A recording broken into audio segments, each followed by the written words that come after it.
Ripple's president just dropped a bombshell. Bank of America, one of the biggest players in finance, is going all in on XRP. This is massive news for two reasons. First, it's incredibly bullish for XRP. Second, it solidifies Bank of America's deep dive into Ripple's ecosystem, showing just how serious they are about leveraging this technology. But let's zoom out for a second. Traditional finance has already been dipping its toes into crypto for a while now. Take JP Morgan, for instance. Their Connexus platform is reshaping financial infrastructure with tokenized investments and lightning-fast cross-border payments. Built on blockchain, Connexus redefines how money, assets, and data move globally.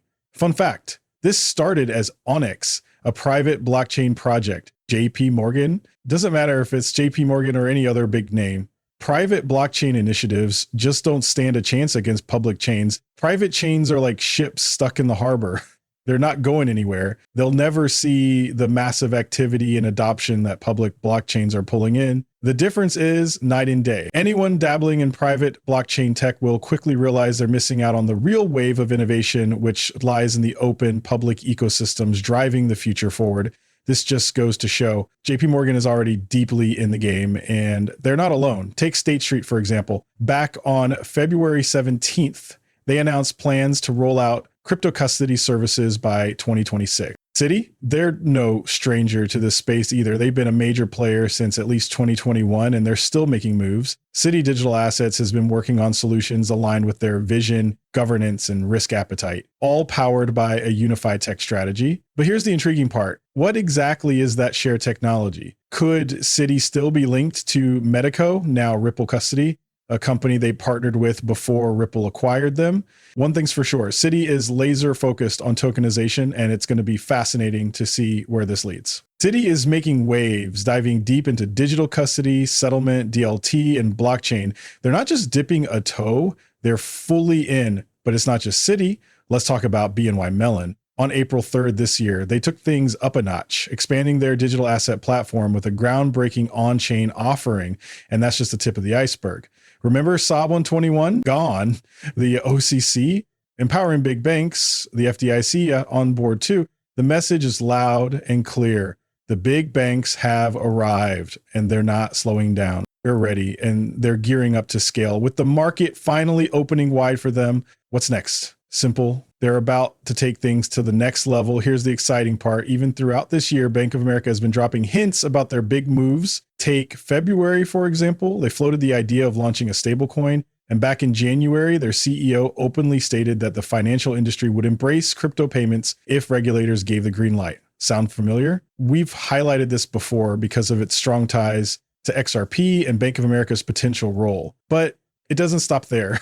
Bank of America's stance on regulation and Wall Street continues to reveal their game plan. For the banking industry to embrace this shift, transactions would need to be transparent and fully verified. With such rules in place, adoption of this new currency stream wouldn't just be optional. It would be inevitable. After all, it's another way customers will demand to move their money, and staying relevant means keeping up. But another challenge looms, the potential impact of cryptocurrencies on the US dollar. The dollar plays a critical role in stabilizing the economy, and maintaining its status as the world's reserve currency is non-negotiable. As Treasury Secretary nominee Scott Bessent has emphasized, safeguarding the dollar's position is essential for economic strength. The CEO of Bank of America recently pointed out that a strong dollar benefits the economy, but emphasized that the rise of crypto in consumer payments doesn't necessarily tie into its role on the investment side. Think about it. If you head to a cafe down the street to grab lunch, you can pay with Visa, MasterCard, a debit card, or even Apple Pay. Crypto would just be another option, a seamless, instant cash transfer. But when it comes to investments in Bitcoin, that's a whole different ball game. So here's the thing. Many traditional finance folks, TradFi, if you will, don't seem to grasp the intricacies of how payments using blockchain or distributed ledger technology, DLT, impact the broader network and even the tokens themselves. In my view, if crypto becomes widely adopted for payments, that alone would be a game changer. There's an incredible opportunity to tap into massive streams of money just from leveraging payments on blockchain. And honestly, I'd be more than okay with that. Over the past few months, we've seen major shifts in how regulators are approaching crypto in the banking world. Back in March, the OCC clarified rules on bank activities involving crypto, followed by another statement on May 7th, giving banks the green light to offer crypto asset custody and execution services. And that's not all. Recent updates from the FDIC mean banks no longer need special permission to dive into crypto. Even the Fed stepped back, withdrawing its guidance on crypto banking activities. The message is clear. The doors are wide open, and the stage is set for institutional players to make their move. Let's dive into this straight from Digital Asset Investor. Things are moving fast now. Bank of America's CEO is in the spotlight as we uncover what Ripple has been perfecting over the past decade. And here's a twist. Chris Giancarlo makes an appearance on the Ballopedia podcast. You don't want to miss this. Check it out. So it's going to happen really fast now. It's happening really fast. So one of the things that the Biden administration hostility to crypto did is it gave cover to every CEO of traditional finance, our traditional banks and financial systems. It gave them cover to not have a crypto strategy. What's happened is that cover has been ripped off. I would say that any CEO of a traditional financial firm that doesn't have a serious crypto strategy has got serious reputation risk and better be looking over their shoulder at the junior members of the executive team that are going to push them out of the way. This is the year that we're seeing traditional finance move in a very big way. So the head of Bank of America, Brian Moynihan, recently said that once this stablecoin legislation passes, they are going to introduce a stablecoin. You know, one of the ways banks make money, aside from lending, is that they move money around the globe. It's called correspondent banking. The way that banks move the trillions of dollars that are moving every year around the globe is they move it from one bank to the other through what's called the correspondent banking system. Well, that's going to be completely displaced by stablecoins. In the same way that, I'll use another analogy, you know, once upon a time, photography, you traveled around the world, you'd see these Kodak shops on every street corner because you'd go get your film and you get your film developed and you'd take it from one place to the other. Correspondent banking is like those camera stock shops. And once digital photography came around, you took the picture and you send it back home to grandma the same minute that you were taking that photograph, you know, at the Louvre in Paris. And so stablecoins are it's going to challenge the bank's role in moving money around the globe dramatically. And so traditional finance has suddenly realized that Washington is no longer a barrier to innovation. They're now encouraging it, and the banks are now moving in a very, very big way. And so there's all those new entrants that have come up in the last 10 years are suddenly going to find they've got major competition from some of the biggest Wall Street banks. The competition is heating up fast. As Chris points out, we've seen this story before with camera shops and other industries that failed to adapt. Technology evolves, and those who don't keep up simply fade away. Right now, all eyes are on the big banks. Some are already making moves like Bank of America, which claims it's ready to dive into crypto payments if regulators give the green light. They seem to understand what's at stake, but here's where it gets interesting. Boom, breaking news. Monica Long highlights Bank of America's CEO signaling a big shift. While she doesn't mention XRP directly, the message is clear. The floodgates are about to burst. This clip might be a bit older, but the message still holds strong. We're on the verge of a major transformation. Watch closely. It's happening. Check it out.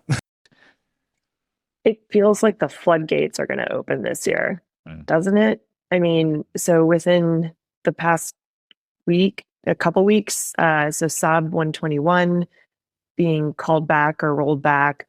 And I mean, within, it felt like minutes, you know, you hear from CEOs like Bank of America saying, we're all in. And, you know, these are institutions that Bank of America was one of our early partners when we were doing kind of like the messaging software only payment solution. So we've worked with these types of banks for a long time, and the lack of clarity, and I mean, I think in the more recent time, even hostility toward, hey, like, you know, using these assets and this technology is not okay, it's dangerous, which is not the best way to handle it, as we would say. But looking forward, I would say, yes, it seems like there's going to be a sea change this year. And even I could say post November, the US election result, even just the ongoing conversations we've had with banks around being reserve bank or transaction banking partners for the stablecoin or for our payments business, like the tone and message changed overnight. Like it was quick. This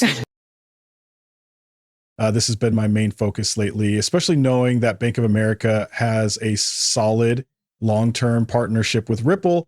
As you can see on the screen, they've been in the game for a while. What's even more intriguing is the speculation that Bank of America could already be using XRP for internal transactions. And let's be real, this is just one example. Sure, we're highlighting Bank of America because it's a big, recognizable name.